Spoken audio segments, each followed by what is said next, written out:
Hey, hopheads and malt brains, you're listening to Drinking Socially, Untappd's official podcast, and your inside look into what's happening in the Untappd community and the world of beer. This episode is brought to you by Sierra Nevada Brewing Company, family owned, operated, and argued over for more than 41 years. As always, like, subscribe, follow us. Make sure you miss out on all the exciting stuff we're doing, interviews, exclusive badges, all that cool stuff. And if you're shopping for your special someones this time of year, which I feel like we all are, feel like we have to, we can make that a little bit easier on you. So if you haven't gone to the merch store recently, don't wait any longer. Ooh, look, a shiny new Untappd goblet. Bunch of cool stuff there. Use the coupon code THANKYOU30. So all caps, one word, thank, then the letter U30 gets you 30% off the Untappd store. Save some money, get some stocking stuffers, get some cool glassware, all that stuff. And that's not all. So Untappd's year in beer box from our friends at Halftime Beverage, it's sold out. But there's still time to grab Beer Advocates Extreme Beer Box Big Stouts. That's featuring beers from Stout Daddies like Firestone Walker and Great Notion, Revolution, Odell's, bunch more. That is over at halftimebeverage.com. Just search Extreme Beer Box Big Stouts. And we'll also drop a link in the show notes, the show notes, not in the show. This is the show. This is the link.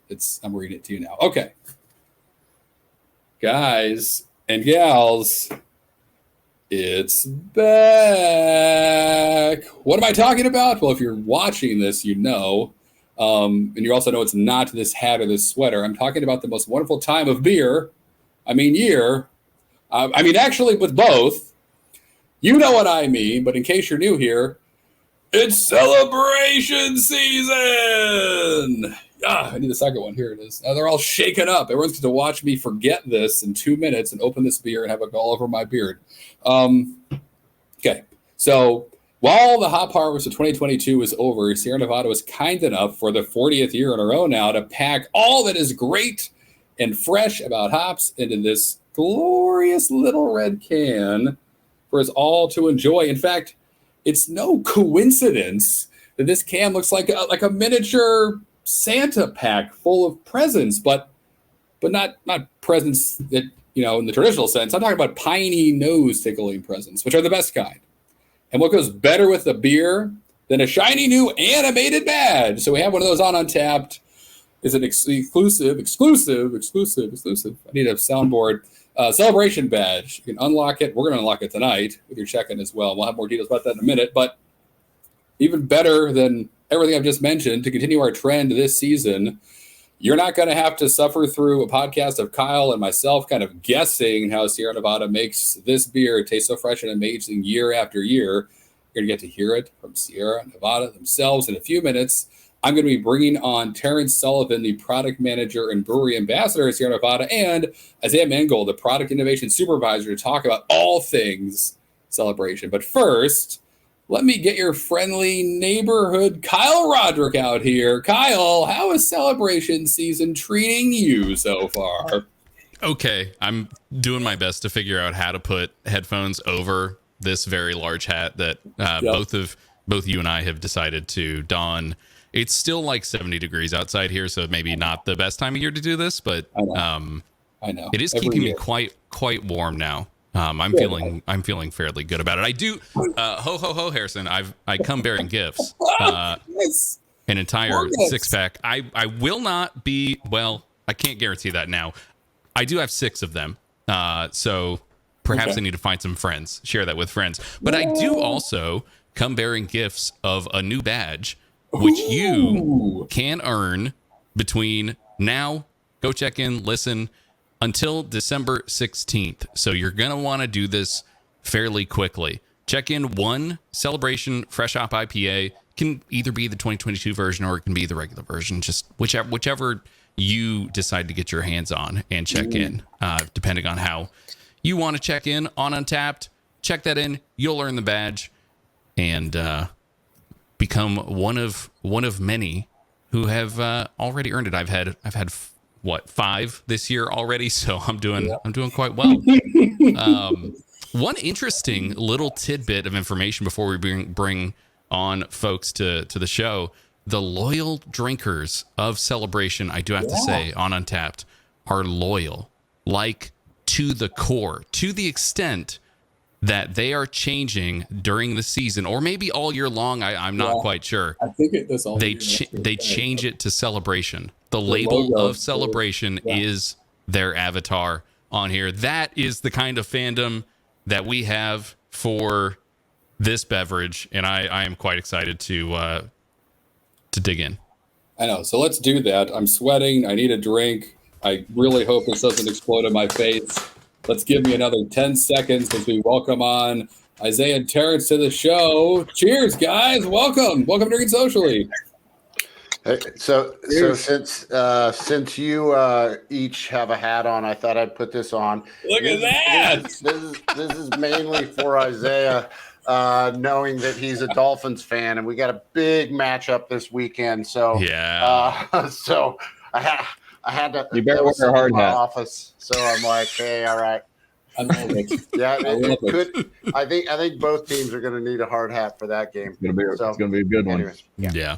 So It's been a great season so far. Exactly right.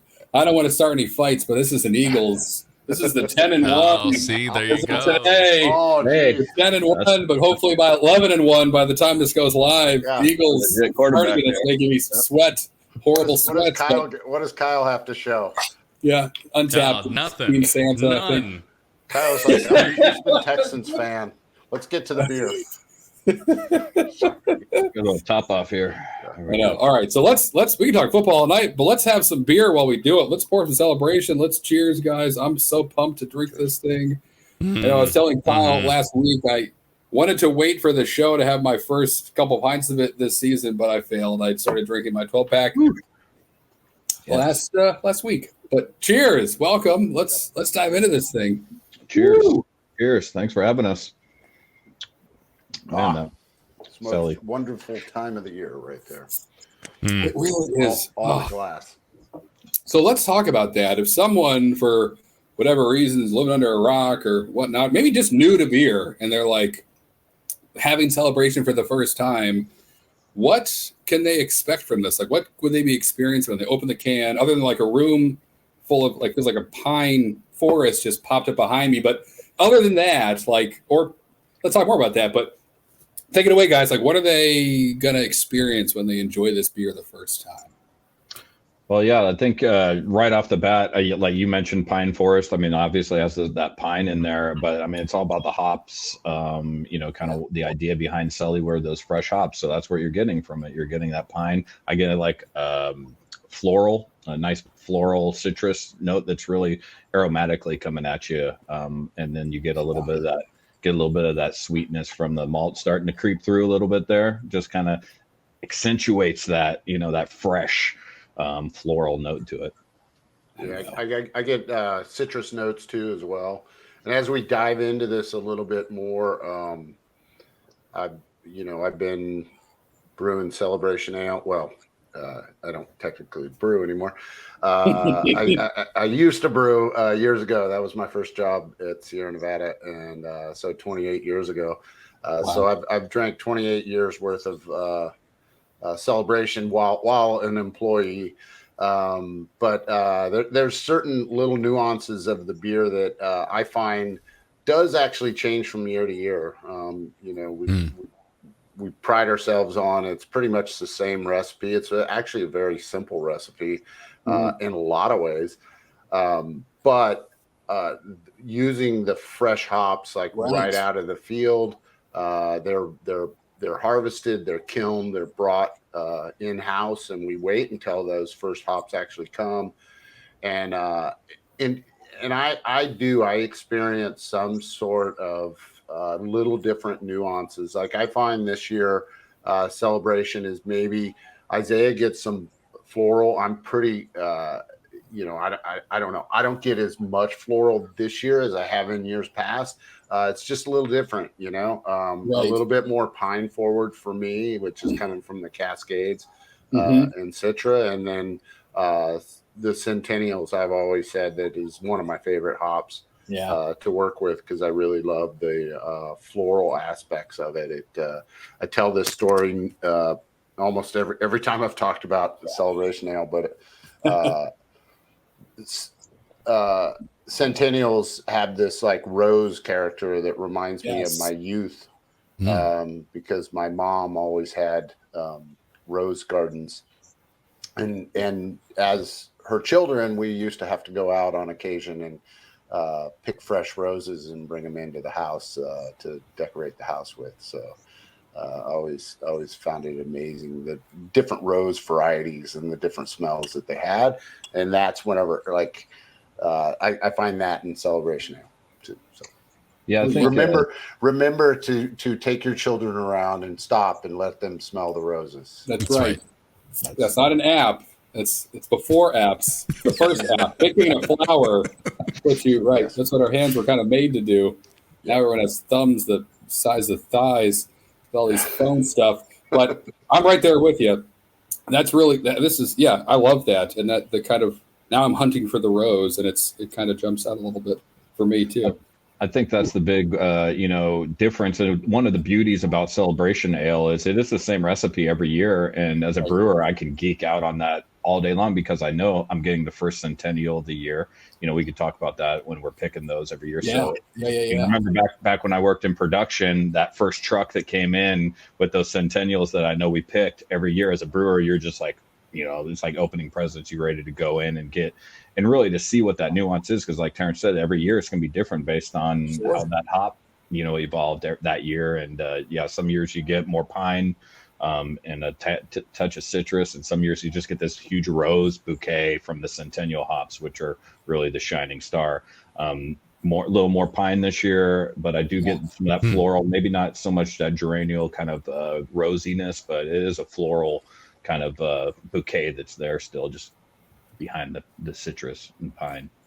Absolutely. And in this day and age, I feel like we didn't used to have to say this about IPAs, but like now with hazy IPAs out there, which are great for all those reasons, this obviously is not. It's much more West Coast. It's got a great bitterness to it. Like it's not just we're talking all about the nose, which obviously is the first thing that kind of greets your senses after you see the beer, you're smelling it.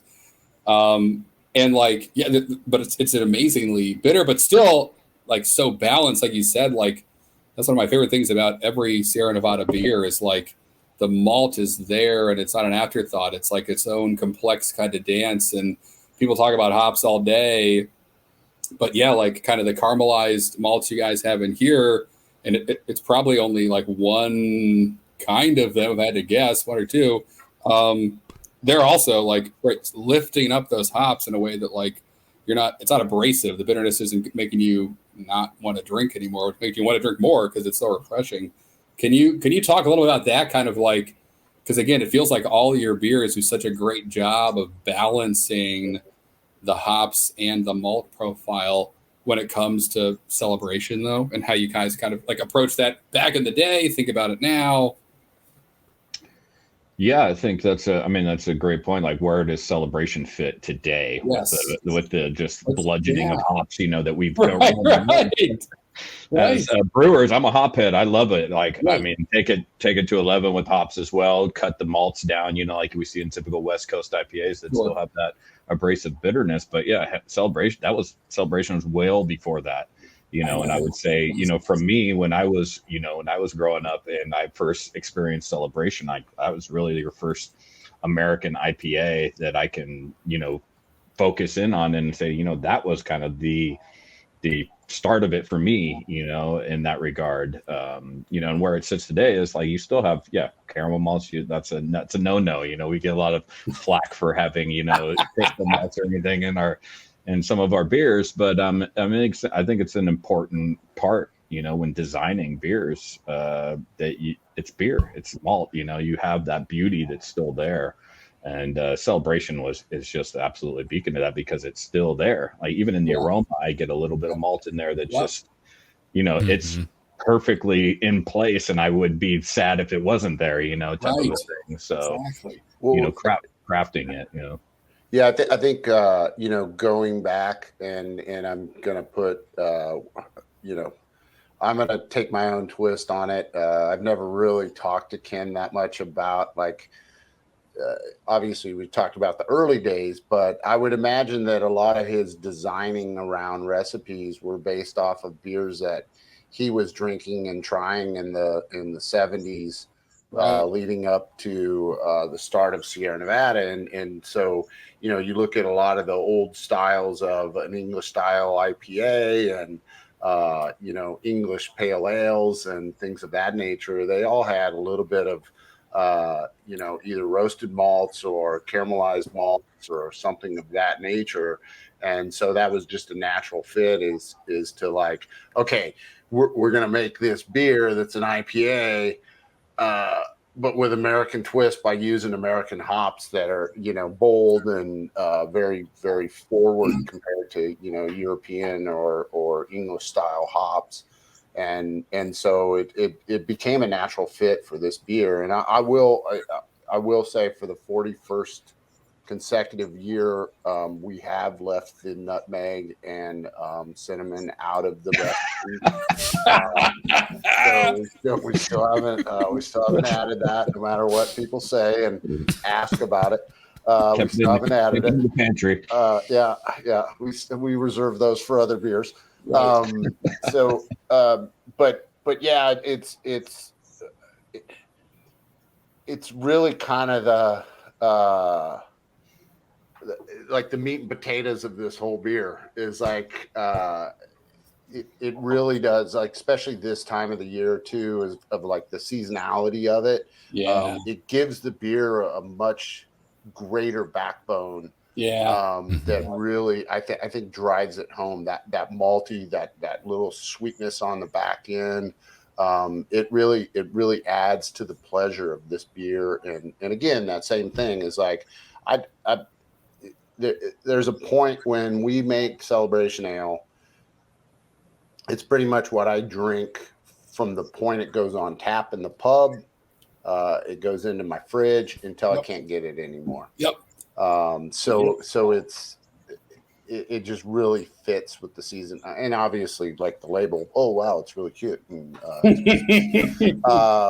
but yeah, it's just the beer itself is just I don't know, it speaks volumes to this time of the season and what I enjoy in a great crafted beer. Would I maybe enjoy this like year round? I know people always ask us like, why don't you make Cell year round? I don't know. I don't know if it would have if it would have the same appeal. You know, I love a hazy. You know, when Sally's not around, I love a pale ale. Anytime, actually, to be honest. Yeah, it's. I think it would lose a little bit of its luster if it was around year round, or around year round. Right. Yeah. If every day was Christmas, would it be the same? You know. Yeah, that's right. That's what I was going to say. Exactly. Yeah.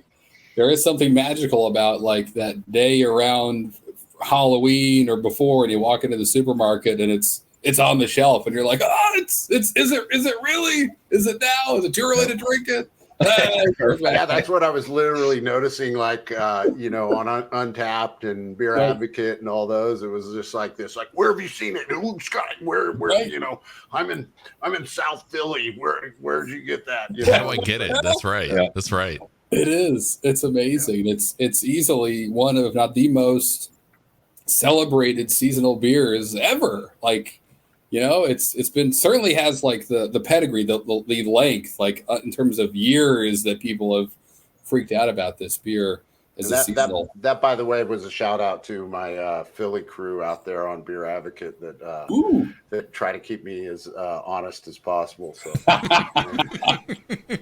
storming around South Philly, that's a fun place to storm around. This is great. So there's a lot to unpack about this beer, but the thing that we're talking about hops and actually talking about it year round, and if that's even feasible, I feel like obviously a huge part of this is the fresh hop nature of it. And I was reading, you guys, kind of like a 3-day race almost from like getting them to the Pacific Northwest and getting to the brewery. And can you kind of share that story a little bit about kind of like what feels like a mad dash to like make Celebration a fresh hop IPA and like the logistics that go into that each year? Because it seems like some kind of wild rat race type scenario, but I'd love to know a little more about it. Go ahead. Yeah. I mean, it kind of, you talk about the beacon of celebration, as a consumer, like being like, where is it in the store? From a brewery standpoint, logistics, like it starts off, well in advance, because those are the first hops, and that's where kind of celebration came from. Where were the first hops of harvest, Cascades Early Variety, Centennial, and that, so really that's starting with our selection crew. We're putting a team together to go and really pick Selly hops, at the beginning of the year. And from the moment we're picking, those lots in the farm, it's, anywhere from a week that we're coordinating that with brewing on the schedule. And, and I talked about, like, when I was a production brewer, we knew exactly when that was. As soon as we saw Selly on the schedule, it was like, oh my, wait a minute, where's the truck? The truck's coming, like, we're going to open this thing up. And,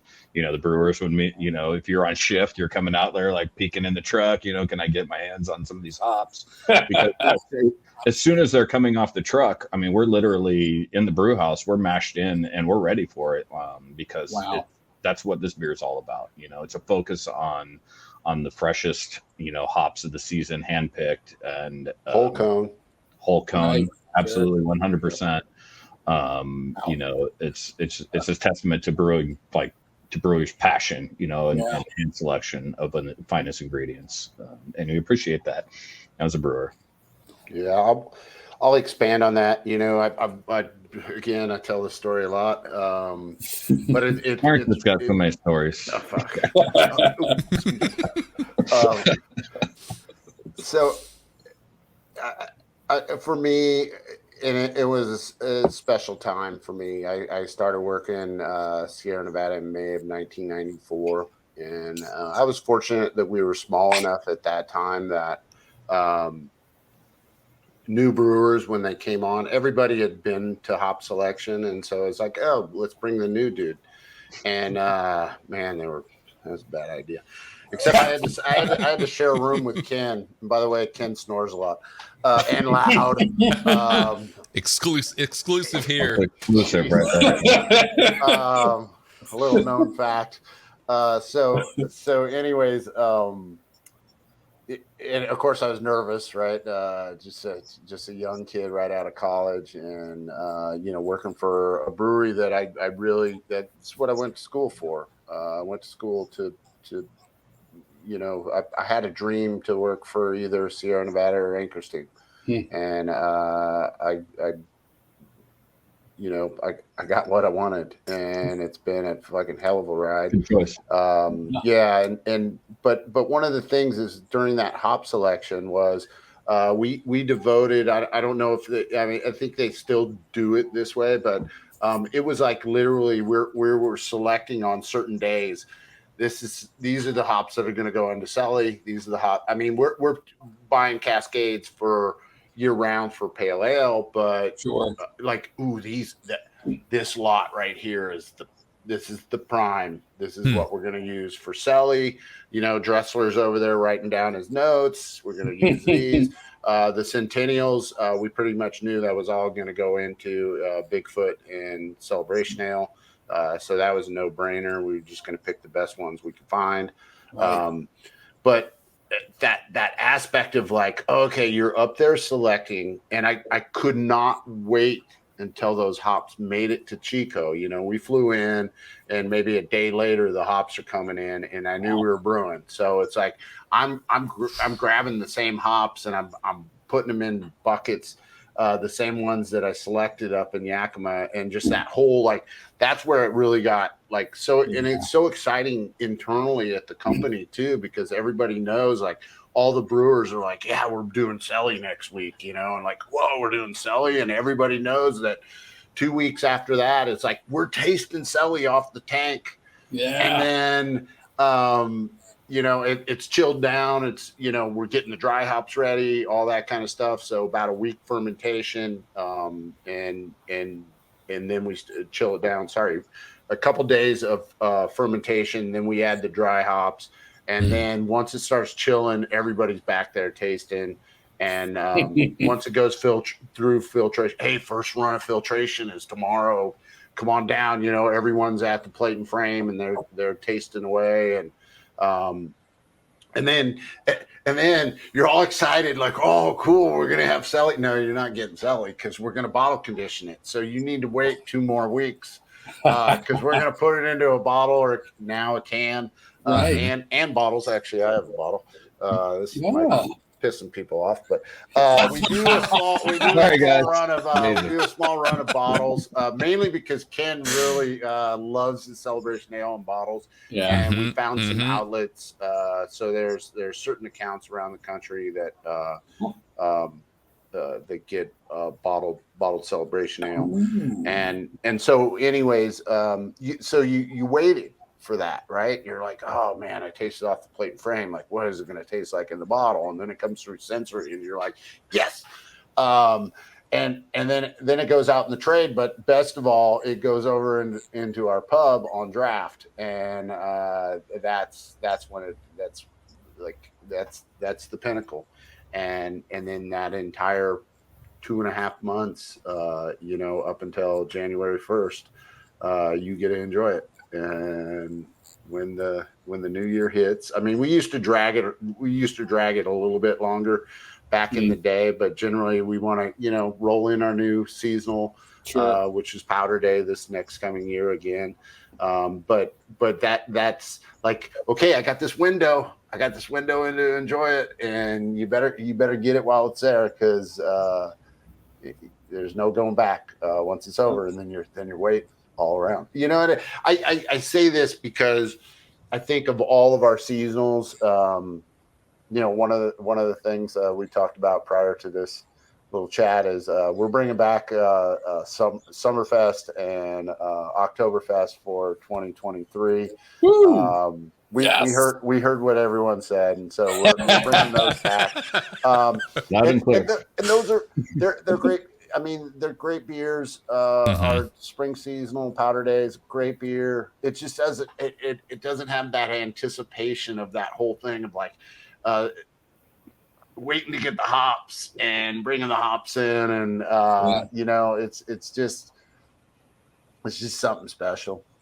Really is. You kind of measure the year by those releases, right? You kind of both brewing them, it sounds like it's a celebration for you all, as well as the act of drinking it and sharing it and everything else. It's a mark in the season, and it's cool to like try and find those at local grocery stores and everything. And it sounds like distribution too for Celebration is now just as wide as what you all have for everything else. Is that true to say? Are you getting Celebration pretty much in all locations where Sierra Nevada is available these days?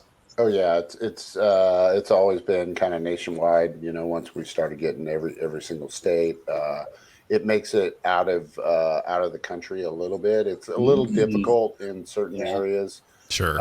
I'm not certain if Australia gets it. I think they do, but by the time it gets on and it's same as our beer everywhere. It goes on refrigerated containers that go to either Europe or Australia or wherever it's going.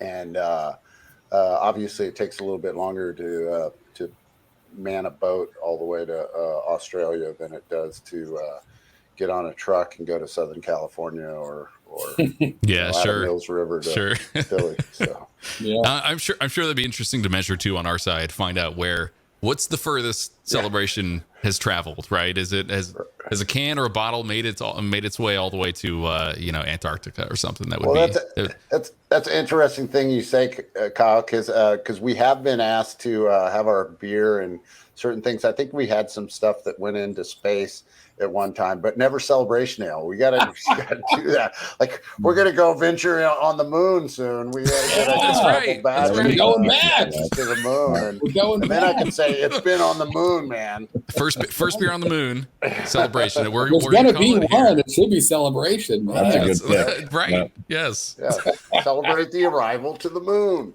Yeah. That's what I'm No, saying. That's what I'm saying. actually that brings up a great point. Whenever I was talking about Australia, because we were talking about the seasonality and how amazing this beer is. For us seasonally, but like in Australia, they're probably like, "What the hell are these guys thinking? It's 98 degrees outside." Yeah. Oh, sorry, it's whatever Celsius. I think I hit it with that one. I don't know. I know, right? They're in board shorts trying to surf, drinking this. That's a little different. They're like, a little different than bundled up Yeah. next to a fire. I mean, when we went skiing, we would always take a 6-pack of Selly and shove it into the snow, Slam it in the in the snowbank. parking lot. And then when we were done, we could have a couple cold Sellys. They're probably like shoving it into sand that's like 98 degrees, and they're like, "Wow, this is like Right. What were they thinking? That's amazing. I go off the cuff every once in a while. Good. Oh man, this is this beer. I've already opened my second one. This is a beer to enjoy again and again. So we've covered a little bit of the history of it and the recipe. I have heard in like 96 or 97, there was a time when you guys literally couldn't make enough of it. Tell me about this like wild Charlie and the Chocolate Factory sounding story. Pre-Mills River. More celebration. Yeah. So, and I'm going to take this because Isaiah wasn't around for this. I wasn't around for that one. Sorry. So we were starting to grow at a really big clip, like because I think the year I started working for Sierra Nevada, we had 93, we had surpassed 100,000 barrels. So we were considered a huge craft brewery by those standards, and there wasn't that many craft breweries back in those days. And we were starting to see like 20, 30, 40% growth each year, which is a huge amount of beer. And we were putting in 400 barrel cellars, and we pretty much maxed the facility out. And then it was like, okay, Ken went and bought the property that was next to the brewery, and we started putting a plan together of building a larger brew house, which is our current, what we call the West Side 200 barrel brew house. But in 1996, and I know I got that right now. I know when I sent you guys a note, I couldn't remember if it's 96, 97. Anyways, it was 1996. We couldn't produce enough Celebration Ale and Pale Ale, and part of it was warehousing space as well, right? So Pale Ale was bottle conditioned. Back in those days, Porter and Stout, Celebration Ale, Big Barley Wine, all bottle conditioned. Well, imagine we have to hold roughly 14 days worth of packagings before they actually start leaving the brewery because of the bottle conditioning process. Roughly takes we taste it at day 10. Day 10 is when we say, and we've actually changed ourselves because it's kind of sometimes at day 10 it's like it's a little young, it's got a little it's not quite there, but we know where it's going to be a couple days later, and so it starts shipping out anywhere 12 to 14 days after it's actually been packaged. But that's a tremendous amount of warehousing space compared to a brewer that's going straight fully conditioned into the package, and 2 days, 3 days later, they're running it out the door. So we had limited warehouse space. We had limited tank space, and we just couldn't produce enough Pale Ale. Obviously, we didn't want to screw up Pale Ale at all. And so we decided that year we couldn't make enough Celebration Ale, and we didn't have the tank space. So we had to make a call, and the call was, we're building this other brewery. We told all of our distributors on the East Coast, literally, I think it was everyone east of the Mississippi River, that we wouldn't be able to supply Celebration Ale for 1996. Wow. So so we did that.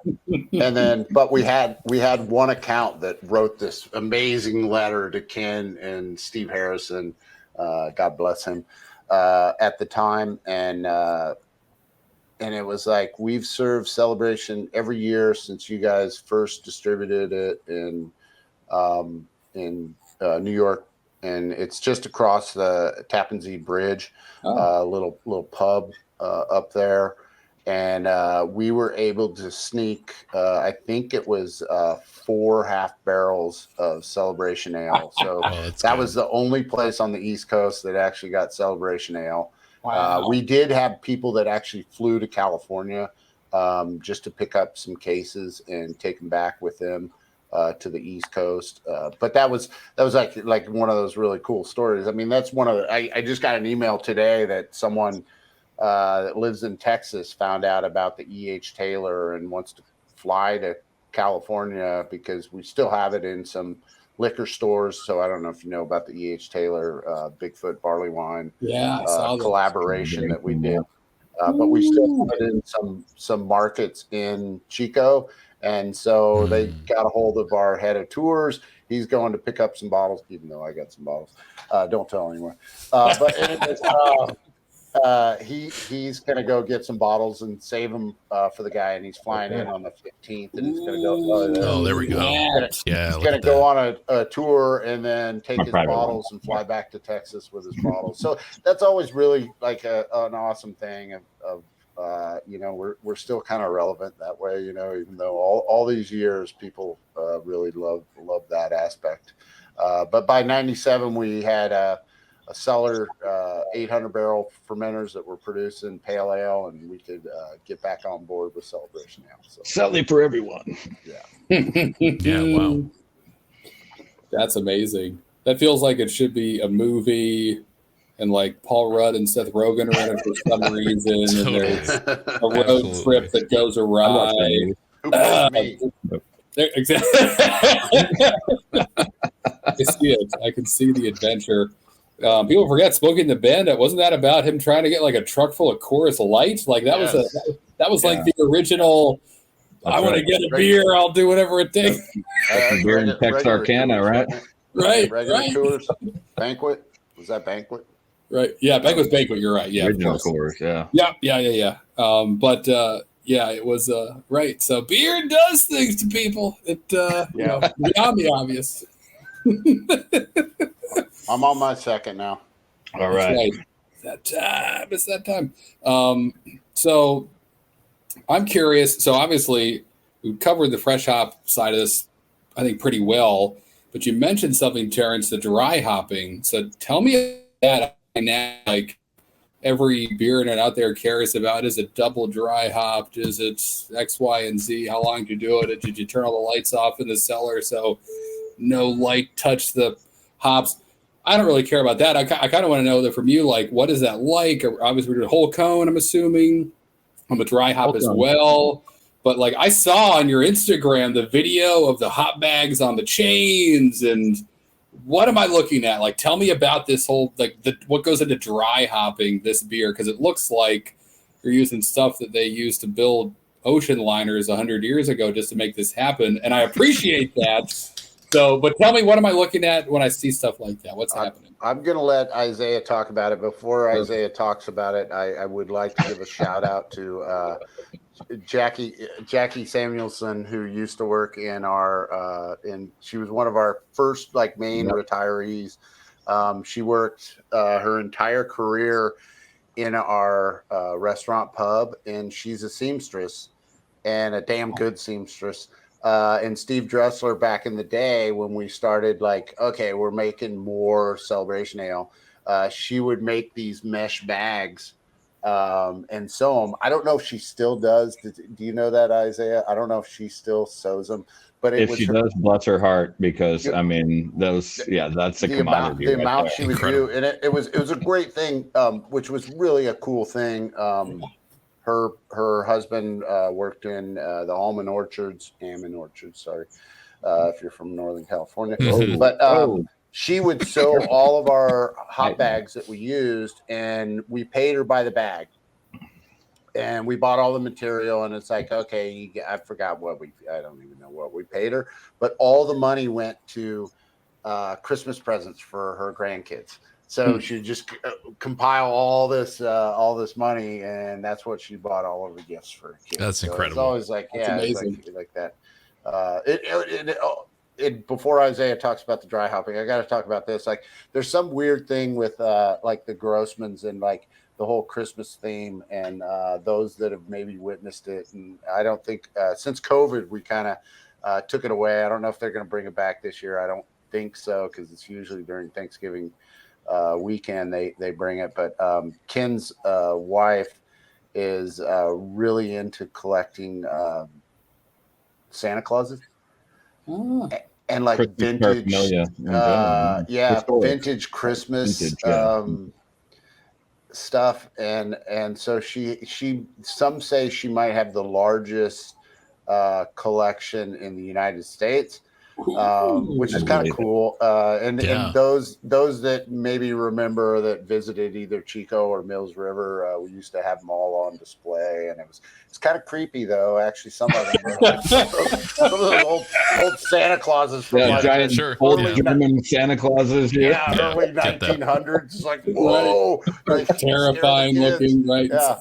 So, but anyways, it kind of ties in all that. Holiday. Totally. It's the bags. It's the Santa Claus. Yeah. That's what you're bringing, right? You're bringing just a big old bag, dropping it in. Yeah. It's the gift. It truly is a gift to everyone. Yeah. Well, I appreciate the shout out to Jackie, because I mean, I've stuffed so many of those dry hop bags, and and it's a testament to the history of Celebration Ale. That it is traditionally dry hop, whole cone hops. So you're stuffing basically what is the giant like tea bag. We always get tea bag into one of our conversations. I know, right? I don't know how else to explain. That's exactly right. And so you're suspending these giant bags of hops into your beer, after primary fermentation. And that's the traditional way that Celebration was made. So the dish bottom tanks that we have in Chico, that's what Terence alluded to earlier, was, that's kind of where everybody's like, hey, where's the Celly at this year? Migrate over there and have it off of there, off of those tanks. But as we started to, develop more and innovate a little bit more in Chico, we came up with Torpedo. Which was, a different method of dry hopping, where you didn't have such a possibility for oxygen ingress. It's just a more efficient way of dry hopping. You're dry hopping basically externally from the tank and circulating. But true to, being 100% true to Sierra Nevada and Celebration, we would never felt comfortable like with something like Celly being, okay, well, let's just change the dry hopping section of this, because although you get kind of the same thing, it's the same exact principles behind it. There's some, Terence, correct me, like, that can tell the difference between like the traditional dry hop method and this guy and Torpedo. So to this day, that is 100% true. There's not one or the other that we do. We still do the traditional dry hop method with the bags. I think I got to find out now if Jackie still sews those, because that would be amazing if she did. But hand sewn bags for dry hopping in Celly. Yeah, the bags, when we put them in, they're roughly about 8 pounds. I think they've gotten it to like, if we try to stuff too many in there more than 8 pounds, the top of the bag doesn't tie properly, and we've had some fail. They get too heavy. Fall out. For people to pull them out. Yeah. So it's roughly 8 pounds a bag, but whenever they come out and they're wet, they're roughly 40 pounds of weight. And that being said, now I think that segues into one of your questions that you wanted to actually talk about. Yeah, so I know Scott Jennings was kind enough to give us the scoop on Celly drippings, but tell me more about. Is it on tap now? Can I go to Mills River and get it? Is this the time? I'm not 100% sure if they still have it. It's like literally like very close. I would call if you don't want to just go to Sierra Nevada, I would call and find out. I know we still have it on tap here in Chico. It's the first time we actually made it in Chico. Cool. And it goes back to like the early days of like when we would take the hop bags out of the dish bottom tanks and we'd stick them on a pallet because otherwise the guys had to carry them, or guys and gals had to carry them long distance. So we bring them out of the cellar, throw them on a pallet, and run them out, and then get rid of all the hops, throw everything away, blah, blah, blah. Well, it inevitably you have this trail of liquid that's going down to the drain. And so we would go over with a cup every once in a while and like get those drippings right off of the bags. The problem with that was it was so harsh and bitter because you got all the yeast and everything in it. And whenever I first heard the story that Scott and the crew in North Carolina were like selling drippings, I'm like, oh my gosh, no, we're not. No, it's got to be too harsh. It's got to be that is undrinkable. And this year is actually the first year where we made it. Isaiah's crew worked with the production crew, and we gathered our drippings, and I was blown away. I got a friend that he's been coming almost every single day. Brian out here in Chico Gonzalez. He's sneaking away. I don't know if it's during his lunch. I probably shouldn't. I got him in trouble now. Or from his wife. Redacted. He's like, I got to get him while it lasts. Like every single day, pretty much, he's coming in to try the drippings. And that's great. So mainly where we get the drippings, we don't get them out of the dry hop tanks. We have a series of 400 barrel tanks, and we have those in Mills River too, where they and that's the video that you saw where it's a chain coming down the center, and they're clipping on the bags as the chain gets pulled up into the tank and as it comes down. But early on where Scott and his crew was able to actually gather something from that was because they weren't under the pressure to produce, because majority of our beer, at least Celebration Ale early on, is coming out of Chico, and there's a very stressful time of like, okay, we got to make more beer quicker, faster, right? Because it takes them a week before they get their hops, and so we're trying to like get a good amount of because you want to go in. Anytime you're selling beer out in the trade, you want to try to stock all the shelves, right? You don't want to like trickle it in sort of thing. So we're trying to get enough of the beer available so that we can distribute it. And so it's on shelves equally at the same time. And like, there's our launch. But so we would always turn around tanks in less than a day. Like once we were done filtering, the tank's empty. It's like, boom, blow it down, fin it off, bring all the hops out, CIP it. The next morning we're gonna fill it. In Mills River, they had the luxury of like, oh, okay, we can do that tomorrow, and we can CIP it. And what they found was, okay, all these hop bags drip overnight, and they were left with 30, 40, 50 gallons of liquid in the bottom. And obviously I'm pretty certain Scott was one of the ones that went up, I want to taste that, and said, ooh, okay, we gotta do something with this. And they found a little tank, and they put it in, and then they took another tank, put that, topped it off, until they had enough where they can actually serve some in the pub, filter it and serve it in the pub. And so we did the same thing this year. So we were able to get some over here on the East Coast, on the West Coast, to their East Coast stuff. But it's different. It is definitely different. So I'm not sure if Mills River still has it on tap. We still have it on tap here in Chico. And I know we ran out in the in our brew house bar. We have a little small bar over by the gift shop, and I need to remind them that they have about 5 more kegs that they can take, 5 gallons. And but yeah, it's different, wouldn't you say, Isaiah? Oh, it's intense hops. Yeah. And if you like Selly, I think you really appreciate it, especially if you're a big hop head, because the pine resin is just intense. And I'll tell you what, I appreciate it, being a hop head, because that's a flavor that's really hard to get in an intense, in a good way, right? Right. So it's delicious. So and also going back to our early, this is one thing, and I don't know if you noticed this, Isaiah, and I probably mentioned it to a few people in sensory, was the amount of rows. So I don't know why that came out, and why you get it more in the Centennial on the drippings one. Yep. I don't know.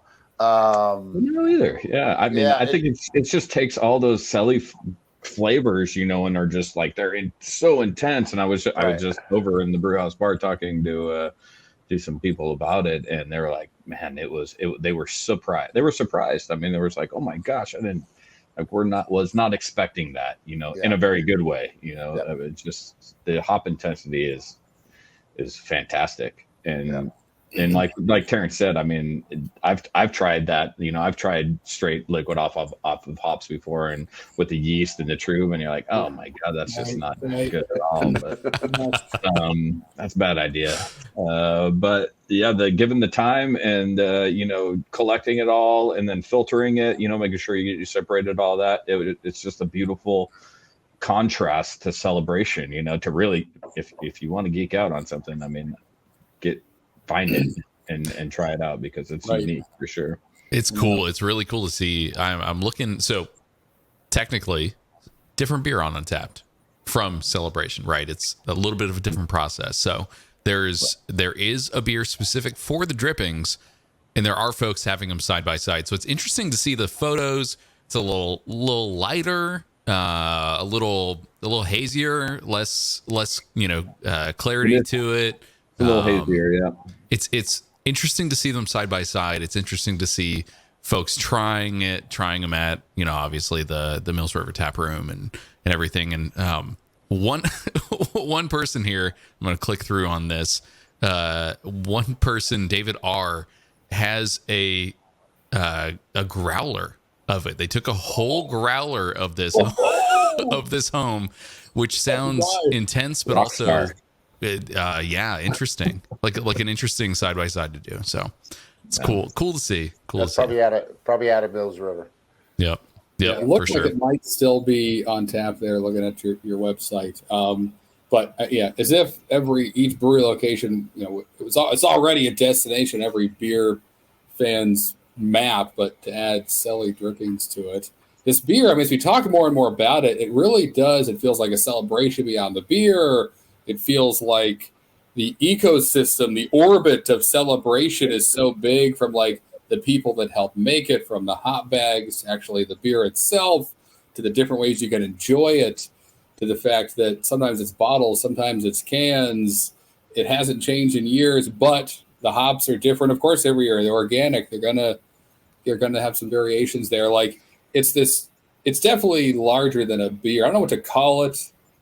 I don't know how you qualify it. I don't think we really need to. I think we just enjoy it. But it's very clear that, like the history of it, it's impacted so many people. It's certainly it is. I'll say this too. Obviously, I'm going to talk to a lot of people working at Untappd about beer. It is this unifying beer. If you're a new beer fan, if you've been drinking for hops, if you don't know about hops, this seems to be a beer that every year unites a lot of beer fans as well, where it's like, I got to have at least one celebration, or have I even finished the year? Have I even lived in 2022 until I have 2022 celebration? So it is really cool to see that it's become this thing that's larger than a beer. And I mean, it's awesome. It's really cool. And it's been a blast talking to you both about it. So before we let you go and we all go keep enjoying Celebration in the comfort of our homes, and I take a layer or 3 off and whatever, I'm curious. So you gave us a little teaser. Summerfest, Oktoberfest is coming back, but 2023, what can we expect? What should everybody get excited for for next year that you can tease, fully talk about? Get me excited. Get me jumping around. What's happening? Well, I'll Terrence, Isaiah, if you don't mind, I'll take this one. Go for it. That's all you, bud. But we have our seasonal lineup is going to be Powder Day. We're bringing that back again. And actually, I tasted that. I don't know if Isaiah got over there, but it was in sensory. So we're getting ready to package that. So it was out of fermenter. Ooh. And it was really good. I kind of, it's been a year since I've had it, and it's awesome. It's amazing. We will follow that up with Summerfest again. So we're bringing Summerfest, fan favorite, back. One of I would say maybe a fan favorite with certain fans. And mainly like brewery employees. Like that was one of the biggest ruffles is when we got rid of Summerfest. Like, are you kidding me? Like, that's like one of the main beers. Yeah, give me that shifty. Come on, man. Yeah, it's one of the main beers that is taken out of our kiosk. So you get a free case of beer every paycheck. So that was one of the ones, fan favorite. And then Oktoberfest. We did an Oktoberfest party again this last year, 2 weekends into September and in October. And if you can ever get a chance to get out to Chico to enjoy, hopefully we'll bring that back this next year in Mills River. But Oktoberfest is going to make a comeback. We haven't announced the collaboration brewer, but we're going back to the concept of working. I did hear who it was. I can't tell you because it hasn't been officially announced. But it's actually a really good friend of ours, someone we've worked with, and I think I can throw this rumor out there. If anybody knows, he went to school with Scott Jennings in Germany when they became close friends, and he opened up a brewery in Germany. So we're working with them on that, and then Celebration Ale. I mean, that's one of Ken's. Ken said, to pick out your favorite beer, it's really hard. It's like saying who's your favorite kid. Well, I think if you had to say who's Ken's favorite kid is, it's Celebration Ale. Anyways, that's that. We are coming out with a couple pretty cool little variety packs for next year, and some of them are going to be like a fan favorite. So we're bringing back some old school beers. I know I just tried Ruthless Rye is in one of them. Okay. All right. I think Hop Bullet's is Hop Bullet. Oh my gosh. Yeah. Okay. Right. So Ruthless Rye. Am I giving too much information? Dang it. I always get myself in trouble with this kind of stuff. No, it's in trouble. There's a lot of names out there. I don't know. Hold on. I have my desktop over here. Isaiah, maybe talk a little bit for a second. See if I can drill down and find some good email here. We may have just saved you a lot of people emailing you wanting those beers back, though, because I feel like you probably get an email a day about Ruthless Rye. That's one. Hey, when's that coming for sure? Yeah, no, that's for sure. Yeah, okay. So it is the first pack that's going to come out in Q1, and I don't think this is any big secret, but it's going to be the Atomic Torpedo, the new that was the great new design, the 9.2 percent ABV with Torpedo. Torpedo will have a new design. We're redesigning the graphics on Torpedo. Cool. Pretty cool. Hot Bullet and Ruthless in that one. So Bullet. Yeah. That's amazing. No, that's awesome. Yeah. Yep. I just had the Cryo Torpedo the other week out of the current Hoppy Sampler. That thing is amazing. Awesome. And that's such a cool, obviously, like cryo hops seem to be the hot thing right now. It made me wonder, like, if we're Cryo Fresh Hop, talking about celebration all year, is cryo hops the key to making that freshness last? Well, that's probably different. Those are wet hops. that have been gone through the cryo process. That's very different. Yeah, whereas fresh hops that are just the Centennial, those are kilned. That's cryo fresh. The cryo torpedo was made with wet. So that's pre-kilned hops straight out of the field and gone through the cryo process and take the vegetative matter away and just keep that goodness in there. So a good portion of that water is still there, but within that water is all those hop oils and flavors that really, that we love from, if you're a fan of wet hop beers, like our Harvest Ale, in that. So this was just a way to extend that window, that they were thinking of extending the window for wet hop ales and bringing that unique flavor of unkilned hops to IPAs. So super exciting to be able to work with the Yakima Chief and on this product and this process.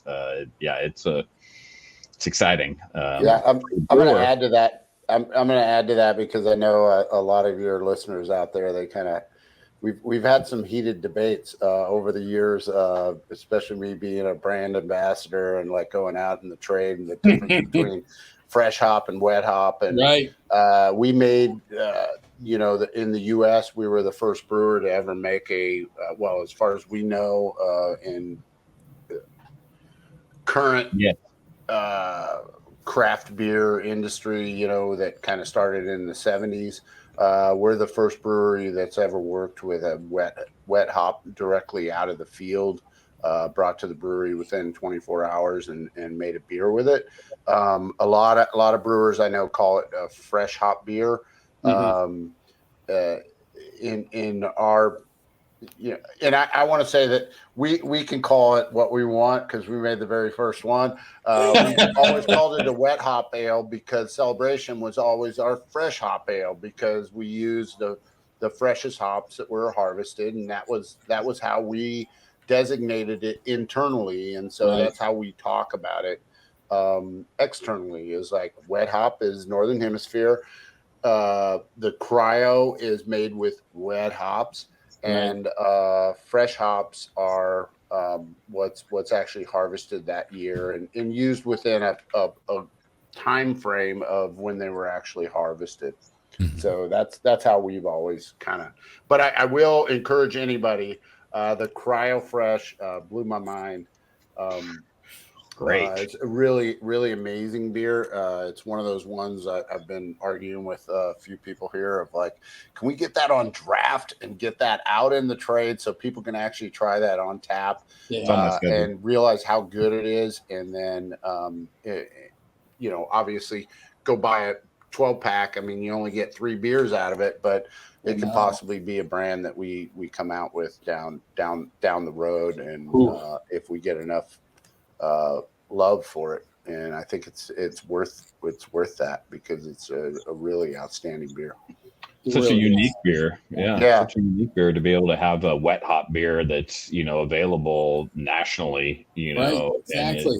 and is unique. And so if you haven't tried a wet hop beer, here you go. You can get a variety pack and get something really special and unique in it. That I think is like I said, from a brewer, I'm super excited about being able to use hops in that manner. I know it's pretty cool. I mean, you guys kind of continue the trend of, for a lot of people, their first pale ale ever was probably Sierra Nevada's pale ale. Maybe for a lot of people, their first cryo hopped beer ever was cryo fresh. And then certainly for a lot of people, their first fresh hop ale was Celebration. So you're just bringing these awesome styles that, celebrate hops as well as everything else we talked about tonight to more people than ever. And certainly thankful for that because I think it's made the beer world a better place. Certainly a place that appreciates hops in fun ways. Maybe it wouldn't if you guys weren't doing it. So with that, I really appreciate both of your time this evening. This was awesome. Cheers to you both. Thanks for sharing these stories. Thanks for sharing Celebration with us. Thanks for making it. We're beer lovers too. So to the crew, to everybody. This is awesome. Yeah. This was a true blast for us both. So again, appreciate your time this evening. And cheers, guys, to the next Celebration that I'm sure is just minutes away for us all. A little shout out to my homies. Yeah. Oh, there you go. Jeff, that's for you. Oh, Awesome. That was great. That was awesome. Man. Very good. We did it, Kyle. We got to hang out with Terence, Isaiah, drink celebration. Woo. This podcast may be one of the ones that I have added the most number of beers to my wish list while they were talking, espousing the, awesomeness of Cryo Fresh Torpedo. That's now on my wish list. I have the drippings on my wish list. I've got quite a few that somehow I just haven't had before, and now it's on my wish list. So we'll see. I'll have to. Ruthless Rye. Terence was getting in trouble. Ruthless Rye is coming back. I couldn't contain myself. That is happen. That is going to happen. That is on my wish list as well. Surprisingly, never had it. So that's unreal. It's going to be very good. 2023 is going to be good. 2020 and like soon it sounds like. So I know. As if I couldn't get more excited.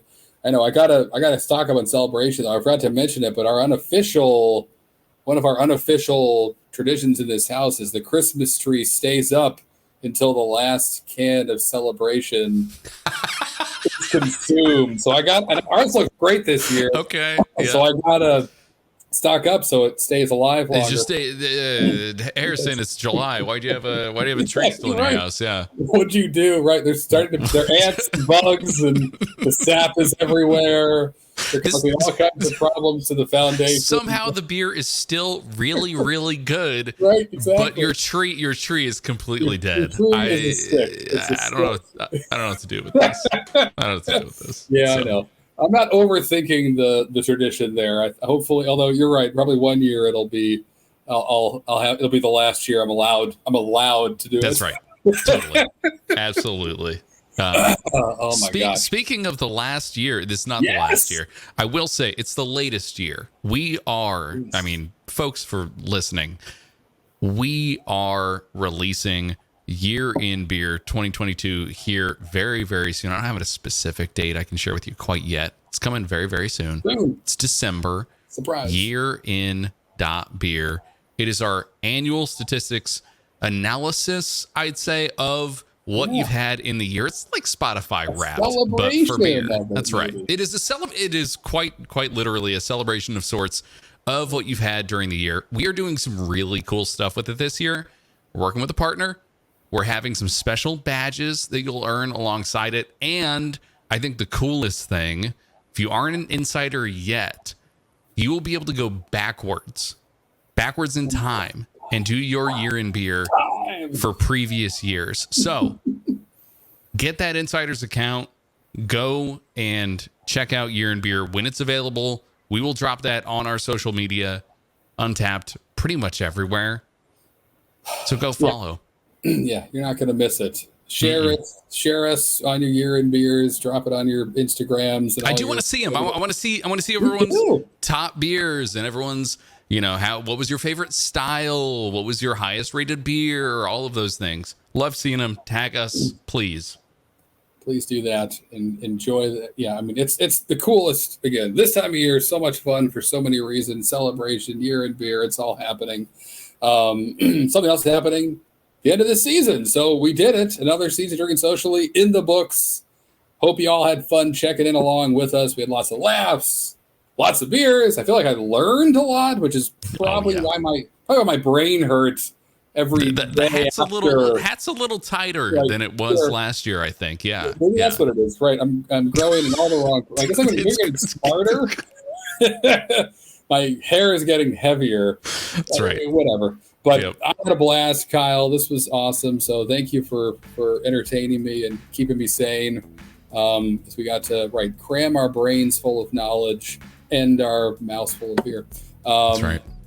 And our Untappd check-ins full of badges and fun photos and all that stuff. Stay tuned, as Kyle said, to our social media. Year in Beer will be there. All other cool kind of fun announcements we're doing towards the end of the year. There's lots of stuff happening, as there always is. If you haven't yet, you can catch the full season of Next Exit, Untappd's travel beer show on YouTube right now.